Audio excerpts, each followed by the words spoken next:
तो अभी हम समझेंगे सेमीकंडक्टर इलेक्ट्रॉनिक्स। ये आपके सिलेबस में मेंशन्ड है, लास्ट आपका चैप्टर ये सेमीकंडक्टर इलेक्ट्रॉनिक्स। और इसमें हम समझेंगे जो सबसे पहला टॉपिक है आपका सेमीकंडक्टर इलेक्ट्रॉनिक्स में क्लासिफिकेशन ऑफ मटेरियल।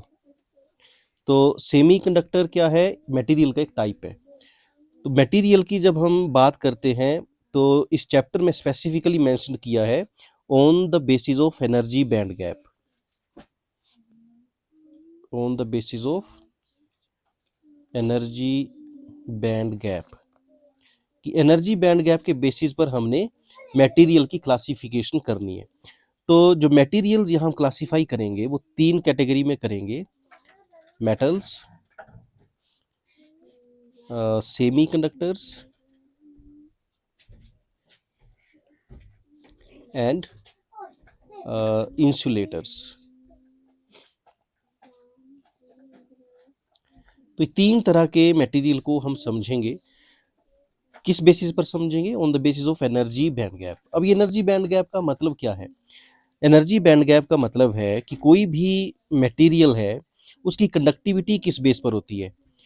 अगर हम बात करें, एक एटम की बात करें, तो एक एटम के सेंटर में होता है न्यूक्लियस और इसके सराउंडिंग में होते हैं ऑर्बिट्स जहां इलेक्ट्रॉन्स रिवॉल्व करते हैं। तो जो सबसे आउटर मोस्ट ऑर्बिट है उसको बोलते हैं हम आउटर मोस्ट जो ऑर्बिट है एक एटम की, जब हम बात करते हैं सिंगल एटम की तो इसमें सिंगल ऑर्बिट है। लेकिन जब हम एक मटेरियल की बात करेंगे तो इस मटेरियल में एक से ज़्यादा एटम्स हैं। तो एक से ज़्यादा एटम्स हैं तो वहाँ पर सिंगल ऑर्बिट नहीं होगा, वहाँ पर जो इंटर एटॉमिक इंट्रैक्शन है उसकी वजह से जो उनके आउटर मोस्ट इलेक्ट्रॉन है वो एक फिक्स एनर्जी लेवल पर नहीं होंगे। इसकी वजह से वहाँ पर क्या बन जाएगा? एक बैंड बन जाएगा।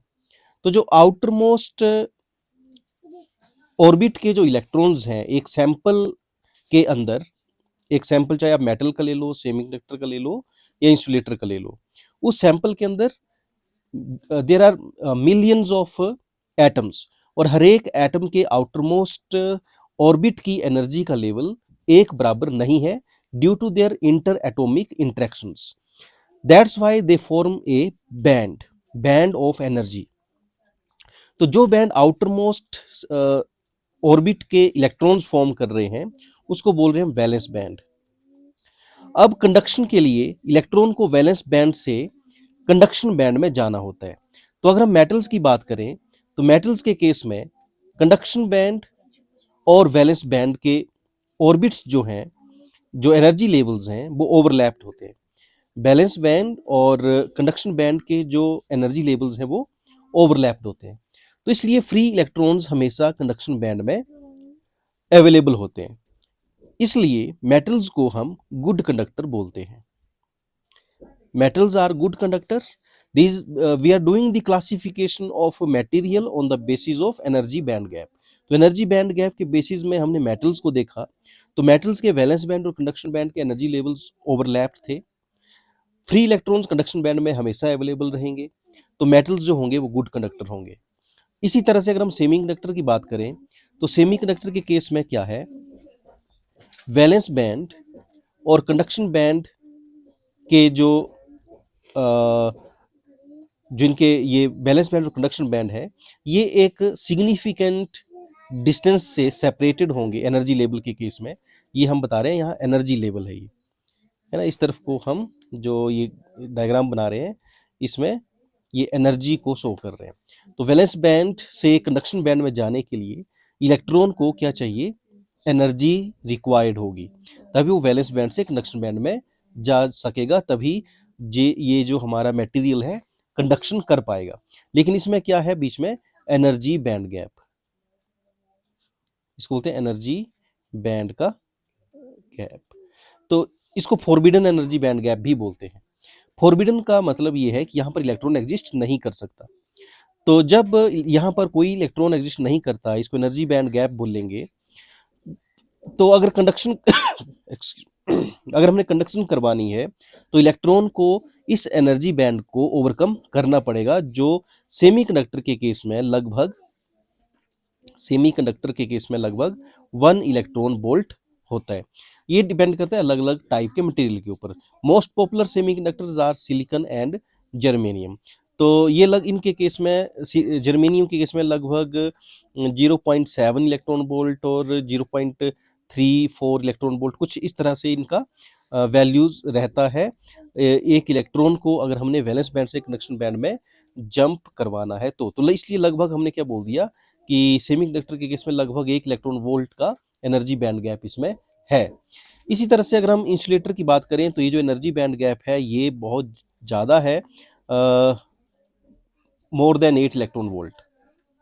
तो more than 8 electron volt energy चाहिए होती है वैलेंस बैंड से कंडक्शन बैंड में इलेक्ट्रॉन को जाने के लिए। इसलिए इंसुलेटर में कोई कंडक्शन नहीं होता है नॉर्मल इलेक्ट्रिक फील्ड पर। तो ये बात होगी हमारे डिफरेंट मटेरियल्स की जो हमने डिस्कस करा on the basis of energy band gap. और इसी चीज को, ये जो एनर्जी बैंड गैप को हमने डिस्कस किया, ये एनर्जी बैंड गैप फॉर्म कैसे होते हैं, ये चीज बताने के लिए आप इस डायग्राम की हेल्प भी ले सकते हैं, जो कि आपकी बुक्स में, आपके नोट्स में, जो भी आपकी नोटबुक है वहाँ, बुक्स है, स्टडी मटेरियल है, वहाँ पर ये डायग्राम आपको बताया गया है। और इस डायग्राम में यही बताया गया है कि ये बैंड कैसे फॉर्म होते हैं। जब हम एक एटम की बात जब हमने करी, यहाँ जब मैंने आपको बताया, जब हमने एक एटम की बात करी तो एक एटम में एक ऑर्बिट का एक फिक्स एनर्जी लेवल होता है। लेकिन जब हम बात करेंगे एक सैंपल की, तो एक मटेरियल के सैंपल में एक से ज़्यादा ऑर्बिट होंगे, क्योंकि एक इतने से डॉट में भी there are millions of atoms.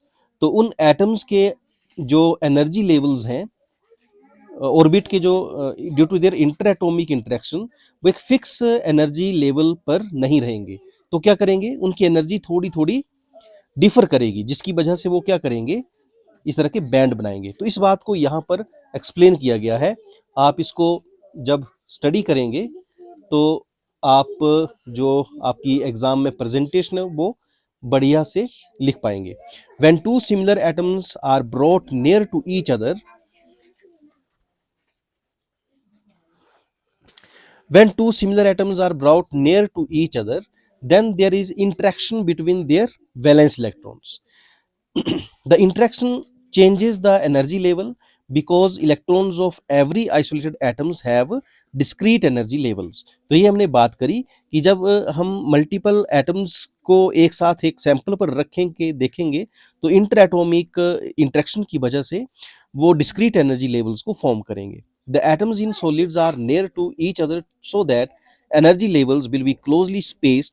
These levels form energy bands. इसी चीज को, फॉर्मेशन ऑफ एनर्जी बैंड्स को यहाँ इस डायग्राम की हेल्प से एक्सप्लेन किया गया है. This figure shows the energy levels of electrons in case of silicon atom.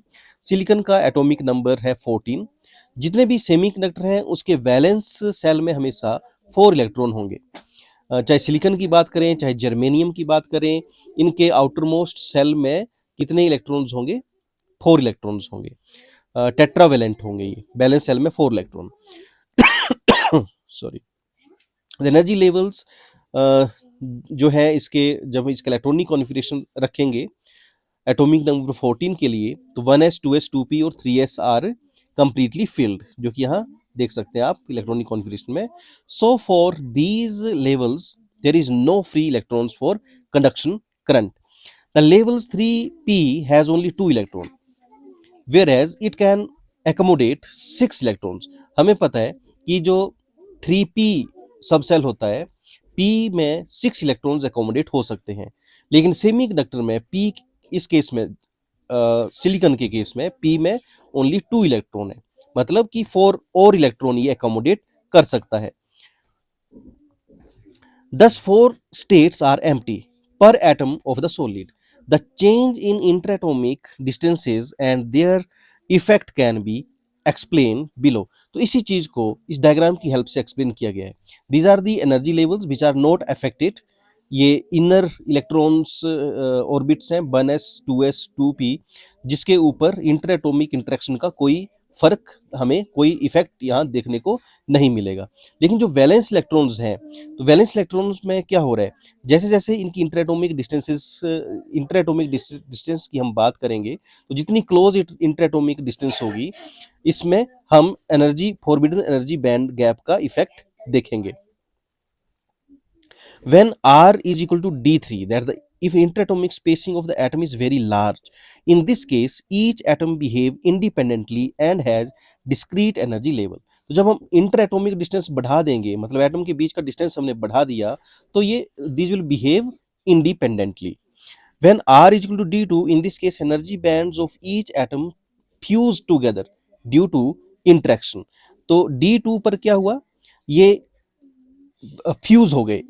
Fuse in the sense कि इनकी जो in this case their energy band of each atom fuse together, मतलब कि इनके एनर्जी बैंड के बीच का डिफरेंस हमें देखने को नहीं मिल रहा है, ये सेम एनर्जी लेवल ऑक्युपाई करने की कोशिश करेंगे. जब हम इंटरएटॉमिक डिस्टेंस d1 पर इसको लेके आएंगे, if interatomic spacing is again reduced, here the level 3s and 3p overlap and energy gap between them disappear, so the levels are continuously distributed. यहाँ पर जो levels है वो continuously distribute होते हुए दिख रहे हैं. When r is equal to a, जब हम इस interatomic distance को और ज़्यादा reduce कर देंगे, the filled energy levels are separated from unfilled energy levels by an energy gap called the forbidden energy gap. The upper band is called conduction band and the lower band is called the valence band. तो इस तरह से इस diagram की help से हमने समझा कि ये जो एनर्जी बैंड गैप है कैसे फॉर्म हो रहे हैं. इसमें दो केस हमने देखे. पहला केस था जब एटम इंडिपेंडेंटली है तो इंटरएटॉमिक डिस्टेंसेस के ऊपर कोई फर्क नहीं पड़ रहा है. d3 मतलब कि दो एटम्स के बीच की डिस्टेंस बहुत ज़्यादा है. d3 is large इंटरएटॉमिक distance. तो इनकी जो एनर्जी लेवल है आउटरमोस्ट वो क्या है, एक दूसरे के इंडिपेंडेंट. जब हमने इसको रिड्यूस कर दिया, d2 इंटरएटॉमिक डिस्टेंस पर ले आए, तो ये जो इनका एनर्जी लेवल थे आउटरमोस्ट, वो इस तरह से इंटरमिक्स होते हुए दिखे हमें d2 से d1 तक, कि इनके एनर्जी लेवल के बीच का डिफरेंस ऑलमोस्ट डिसअपियर होता हुआ हमें दिखा. और ज़्यादा रिड्यूस करेंगे तो क्या होगा, और ज़्यादा रिड्यूस करेंगे तो ये जो फॉरबिडन एनर्जी बैंड गैप है, ये हमें दो ऑर्बिट के बीच का जो गैप है, सारे एटम्स जब इतनी क्लोज डिस्टेंस पर एक दूसरे के क्लोज होंगे, तो ये जो ऑर्बिट्स वैलेंस सेल के ऑर्बिट्स हैं, ये एक बैंड बना लेंगे जिनको हम बोलेंगे वैलेंस बैंड. ये आ गया हमारा वैलेंस बैंड, और बीच में आ गया ये फॉरबिडन एनर्जी बैंड गैप, और दूसरा आ गया कंडक्शन बैंड, जहां जब इलेक्ट्रॉन जंप करके इस रीजन तक पहुंचेंगे तभी वो कंडक्शन कर पाएंगे. तो this is the way to explain the formation of energy band gap. और जब हमने ये एक्सप्लेन कर दिया कि how energy band gaps are being formed here, तब हम इसको एक्सप्लेन कर पाएंगे कि कंडक्टर के केस में क्या हो रहा है. कंडक्टर के केस में एनर्जी बैंड गैप कैसे है, ओवरलैप्ड है. इंसुलेटर के केस में मोर देन 3 इलेक्ट्रॉन वोल्ट, कई बुक्स में यहाँ 8 इलेक्ट्रॉन वोल्ट लिखा है, मतलब कि very large forbidden energy band gap between valence band and conduction band.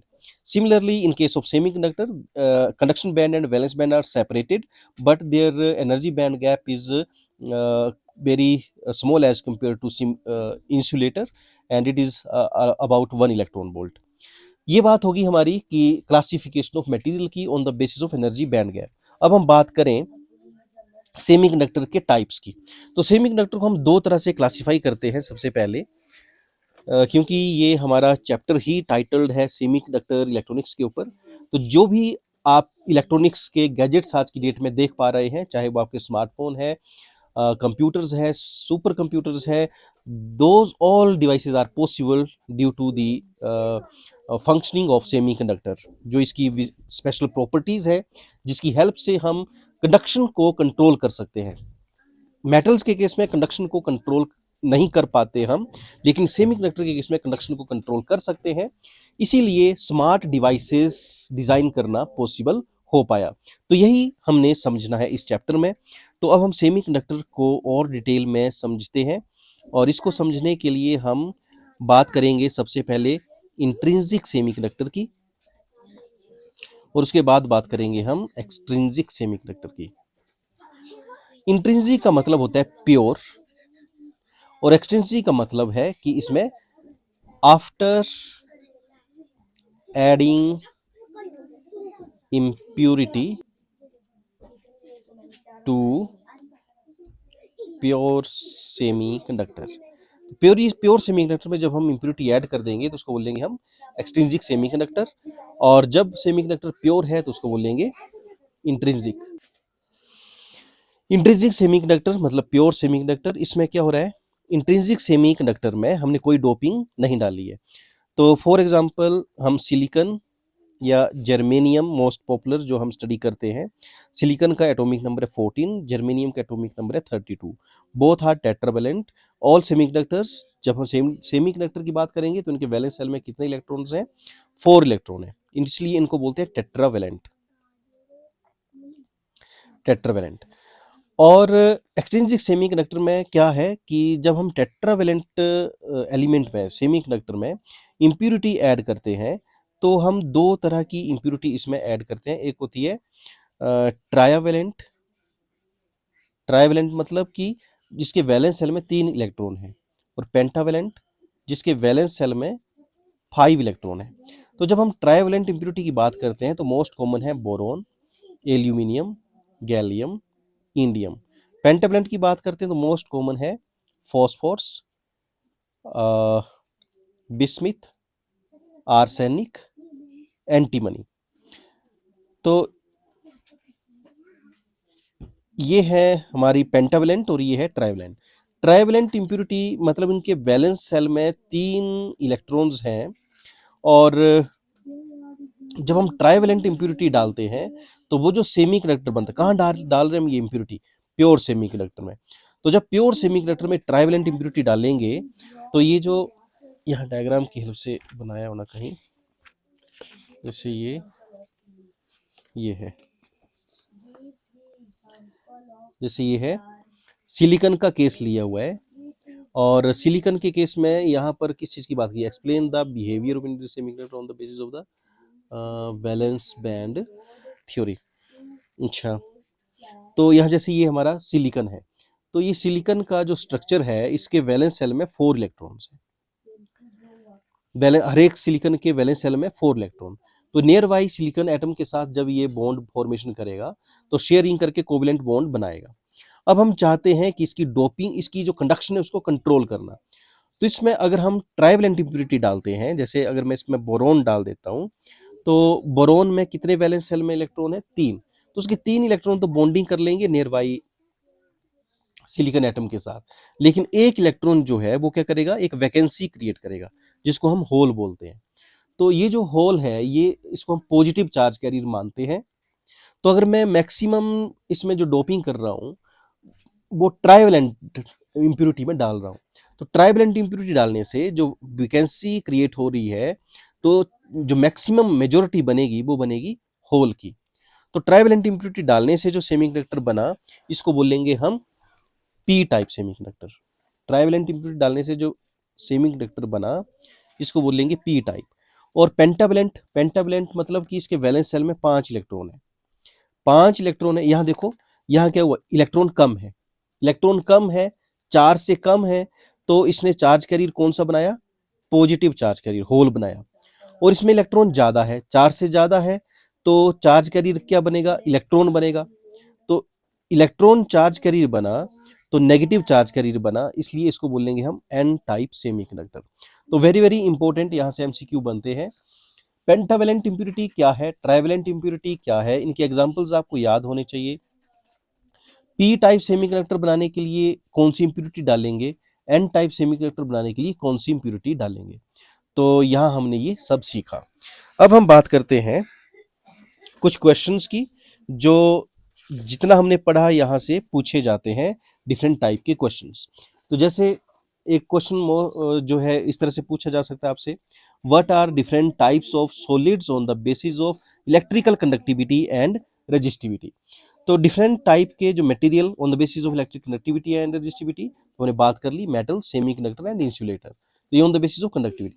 आपको यूनिट्स पता होने चाहिए कंडक्टिविटी की रजिस्टिविटी की यूनिट क्या होती है? रजिस्टिविटी होती है ओम मीटर।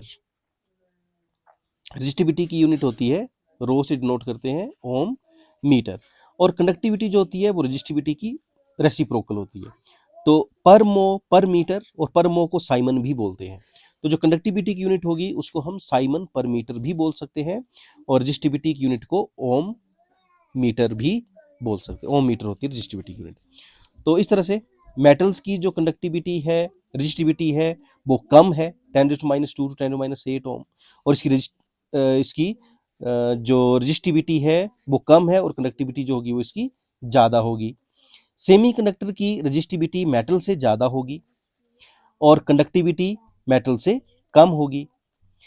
इंसुलेटर की रजिस्टिविटी बहुत ज़्यादा होगी और कंडक्टिविटी बहुत कम होगी। तो इस तरह से आपने ये आंसर कर सकते हैं आप।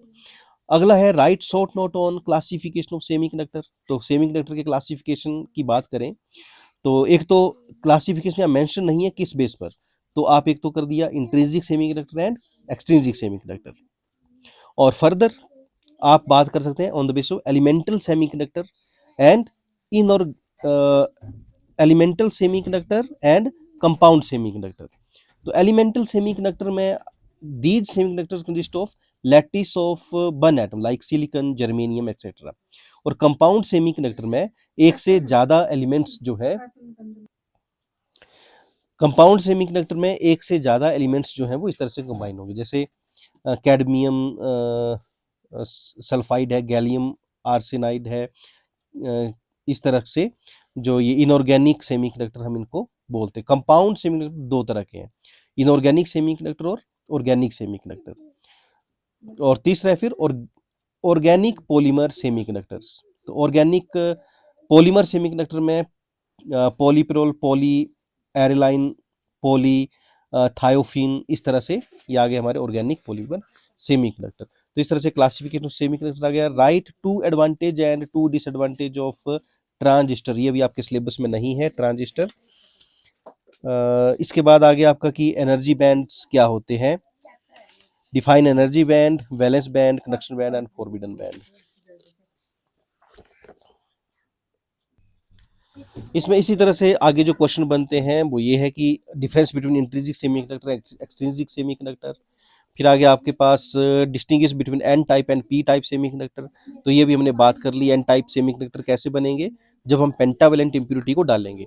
पेंटावेलेंट इंप्यूरिटीज के एग्जांपल हमने डिस्कस कर ली, फॉस्फोरस, आर्सेनिक, एंटीमनी, बिस्मिथ। और पी टाइप कैसे बनेंगे, जब हम ट्राइवेलेंट इंप्यूरिटी डालेंगे। इसके एग्जांपल कर लिए बोरोन, गैलियम, इंडियम, एल्यूमिनियम। इसके जो मेजॉरिटी चार्ज कैरियर है वो इलेक्ट्रॉन है, इसके मेजॉरिटी चार्ज कैरियर जो है वो होल है। तो यहाँ number of electrons are more than number of holes, यहाँ number of holes are more than number of electron. Donor energy level is close to the conduction band and far away from the valence band. N type के case में जो donor energy level है वो conduction band के close होता है, और P type के केस में acceptor energy level is close to the valence band. जो पी टाइप इंप्यूरिटीज हैं इनको एक्सेप्टर इंप्यूरिटीज भी बोलते हैं, क्योंकि इसमें जो इलेक्ट्रॉन है वो कम है। और एन टाइप को डोनर इंप्यूरिटी बोलते हैं, क्योंकि इसमें इलेक्ट्रॉन जो है वो ज्यादा है। तो इस तरह से ये हो गया आपका difference between N type and P type semiconductor.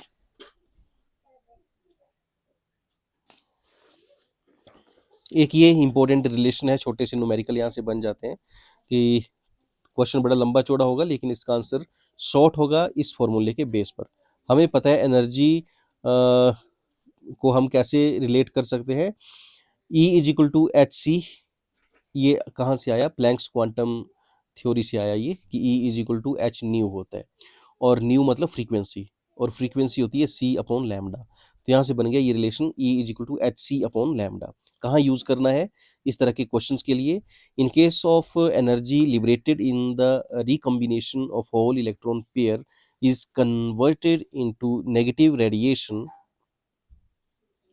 magnetic radiation, what is the band gap if the maximum wavelength emitted is 820 nanometer. तो यहाँ पर पूछा है आपसे what is the band gap, band gap मतलब एनर्जी, और यहाँ दिया क्या आपको वेवलेंथ emitted is 820 नैनोमीटर। तो जो रेडिएशन वहाँ से एमिट हो रही है उसकी वेवलेंथ है 20 नैनोमीटर। आपने एनर्जी बैंड गैप बताना है। तो हमें पता है एनर्जी बैंड गैप मतलब एनर्जी का वेवलेंथ के साथ क्या रिलेशन है। तो E is equal to H C upon lambda. तो ये वैल्यूज यहाँ पुट कर देंगे। एच प्लैंक्स कांस्टेंट आ गया 6.64 10⁻34। सी वेलोसिटी ऑफ लाइट आ गया और लैम्डा आ गया आपका वेवलेंथ जो गिवन है नैनोमीटर मतलब 10⁻⁹ आप मल्टीप्लाई करेंगे इसके साथ। तो ये आप रिलेशन यूज करके ये क्वेश्चन को सॉल्व कर सकते हैं। तो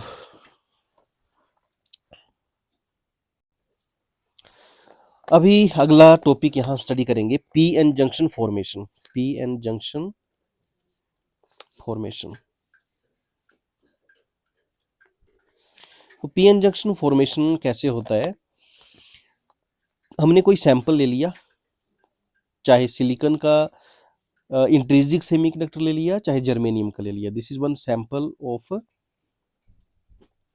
of intrinsic semi conductor.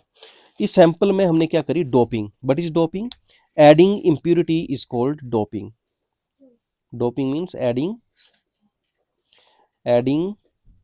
Impurity. Impurity means कौन सी, दो तरह की इम्प्यूरिटी, एक ट्राइवेलेंट है और दूसरी पेंटावेलेंट है। तो ट्राइवेलेंट या पेंटावेलेंट इम्प्यूरिटी जब हम इसमें ऐड करेंगे तो क्या होगा, एक तरफ अगर मैं यहाँ ट्राइवेलेंट इम्प्यूरिटी डाल दूं तो ट्राइवेलेंट इम्प्यूरिटी से क्या बनेगा, ये ट्राइवेलेंट इम्प्यूरिटी से पी टाइप बनेगा। तो पी टाइप बनेगा तो यहाँ पर मेजॉरिटी चार्ज कैरियर क्या होंगे, होल होंगे। और इस तरफ अगर मैं पेंटावेलेंट इम्प्यूरिटी डाल दूं तो यहाँ मेजॉरिटी चार्ज कैरियर क्या होंगे, इलेक्ट्रॉन्स होंगे। अब हमें एक चीज पता है कि एक प्रोसेस होता है जिसको बोलते हैं डिफ्यूजन। डिफ्यूजन क्या होता है, movement from higher concentration to lower concentration. Movement from higher concentration to lower concentration. Diffusion diffusion is a process of movement from higher concentration to lower। किस चीज की मूवमेंट, चार्ज कैरियर की। यहाँ majority charge carrier क्या है, electron. यहाँ majority charge carrier क्या है, होल। तो जब यहाँ कंसंट्रेशन होल की बढ़ती जाएगी तो ये इस तरफ को मूव करना शुरू करेंगे और जो होल है जब ये इस तरफ को जाएगा तो पीछे क्या करेगा, एक नेगेटिव आयन बनाएगा। क्योंकि इसकी पॉजिटिविटी कम होगी तो पीछे क्या करेगा, आयन बनाएगा ना। एटम के एटम से आयन बनने की प्रोसेस हमने समझी थी। एटम से आयन कैसे बनते थे कि जब एटम से एक इलेक्ट्रॉन चला गया तो उसके ऊपर क्या चार्ज आता था, पॉजिटिव चार्ज। यहाँ होल चला गया इस तरफ को तो इसके ऊपर क्या बना, एक इमोबाइल चार्ज कैरियर जिसको बोलते हैं आयन, इमोबाइल चार्ज कैरियर। जब होल इस तरफ गया तो इसने नेगेटिव बनाया और जब इलेक्ट्रॉन इस तरफ गया तो यहाँ पर क्या बनाया, ये positive charge carrier, positive immobile ion. ये मूव नहीं करेंगे पर क्या है, ये एक चार्ज की पोलैरिटी यहाँ पर एस्टेब्लिश करते चलेंगे लेयर की। तो यहाँ प्रोसेस कौन सा हो रहा है अभी, डिफ्यूजन प्रोसेस। डिफ्यूजन प्रोसेस में क्या क्रिएट हो रहे हैं, डिफ्यूजन प्रोसेस में क्रिएट हो रहे हैं इमोबाइल आयंस। इमोबाइल आयंस तो ये मूव होने वाले आयन नहीं है, क्या कर रहे हैं, एक लेयर बना रहे हैं पोलैरिटी की। जैसे यहाँ से इलेक्ट्रॉन यहाँ गया पॉजिटिव आयन बन गया, होल यहाँ गया नेगेटिव आयन बन गया। तो कुछ टाइम के बाद क्या होगा, इन आयंस की एक लेयर बन जाएगी, layer of immobile ions is called depletion layer. Depletion layer और इसी को स्पेस चार्ज रीजन भी बोलते हैं। तो ये भी एक क्वेश्चन बन जाता है, how space charge region is formed या how depletion layer is formed या व्हाट इज डिप्लीशन लेयर। तो ये प्रोसेस समझ आ गया आपको। मेजॉरिटी चार्ज कैरियर इस तरफ जाएंगे तो क्या करेंगे, पीछे इमोबाइल आयंस बनाएंगे जो एक लेयर बनाएंगे जिसको हम बोलेंगे डिप्लीशन लेयर। अब जब ये डिप्लीशन लेयर बन गया, ये immobile charge carrier, immobile ions हैं, तो ये क्या करेंगे, अब फर्दर इलेक्ट्रॉन जब ये डिफ्यूज होने लगेगा तो यहाँ पर है नेगेटिव आयंस की लेयर। अब ये नेगेटिव नेगेटिव को क्या करेगा, रिपेल करेगा, नेगेटिव नेगेटिव को रिपेल करते हैं ना, तो further diffusion processes after this क्या होगा, नो फर्दर डिफ्यूजन।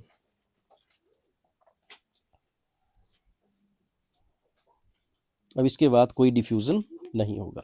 जब डिफ्यूजन नहीं होगा तो यहाँ पर क्या बनेगा, जब कोई डिफ्यूजन नहीं होगा तो यहाँ पर बनेगा एक electric field.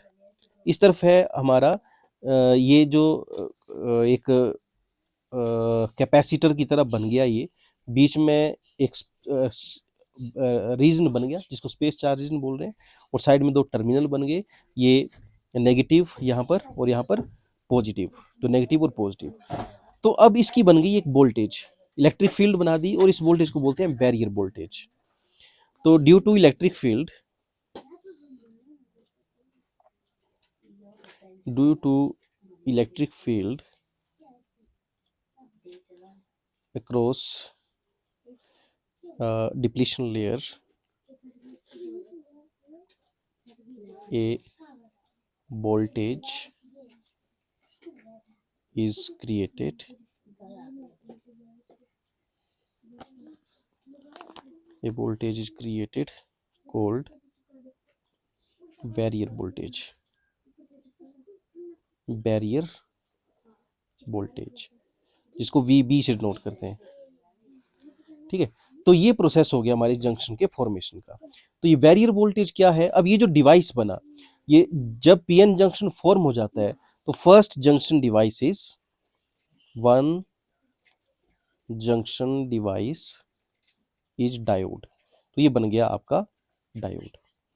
How diode is created, this is the process how junction is formed. जब जंक्शन फॉर्म होता है तो बैरियर वोल्टेज बन गया फॉरवर्ड बैरियर वोल्टेज, अब ये बन गया हमारा डायोड। ये इसका सर्किट सिंबल आ गया, ये इसका पी टाइप आ गया, और ये इसका एन टाइप आ गया। अब इसकी बाइसिंग, अगला प्रोसेस है हमारा कि इस डायोड की सप्लाई कैसे कनेक्ट करते हैं।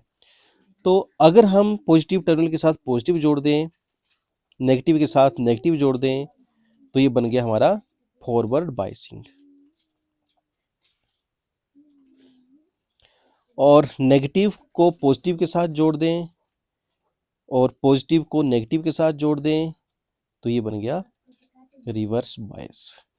अब इंपॉर्टेंट बात ये है कि जब हम फॉरवर्ड कर देते हैं डायोड को, तो ये कंडक्ट तब तक नहीं करता जब तक, इसको बोलते हैं VI कैरेक्टरिस्टिक, ये जो मैं अभी बनाने जा रहा हूँ। VI कैरेक्टरिस्टिक का मतलब है कि इसको वोल्टेज जब हम अप्लाई कर रहे हैं तो करंट कैसे प्रोड्यूस होगा। तो जब तक वोल्टेज हमारा इसके बैरियर वोल्टेज से ज़्यादा नहीं हो जाता तब तक कोई करंट फ्लो नहीं करेगा। जैसे ही ये voltage, applied voltage barrier voltage से बड़ा हो जाता है, फॉरवर्ड करंट फ्लो करना शुरू कर देता है, और इसी को हम फॉरवर्ड बाइसिंग बोलते हैं। ये फॉरवर्ड बाइसिंग हो गया। रिवर्स बाइसिंग जब हम करते हैं, रिवर्स बाइसिंग मतलब वोल्टेज क्या कर दी, अब हमने माइनस कर दी। जब माइनस वोल्टेज कर दी, कोई कंडक्शन नहीं होगा, कोई कंडक्शन नहीं होगा। और बहुत टाइम के बाद, अब फॉरवर्ड बाइसिंग में क्या हुआ, जब हमने फॉरवर्ड बाइसिंग करी तो ये पॉजिटिव टर्मिनल इसका इस डिप्लीशन को ओवरकम करेगा।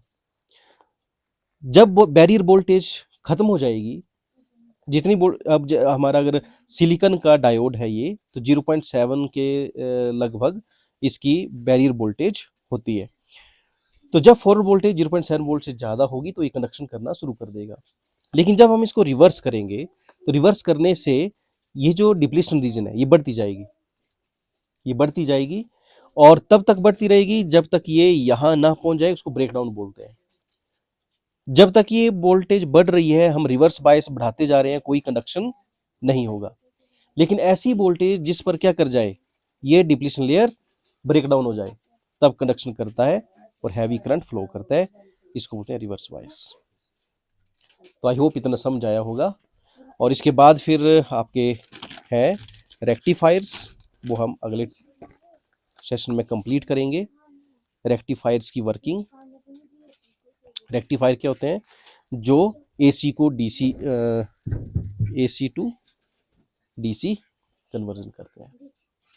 इसको करेंगे नेक्स्ट सेक्शन में। आज के लिए इतना ही।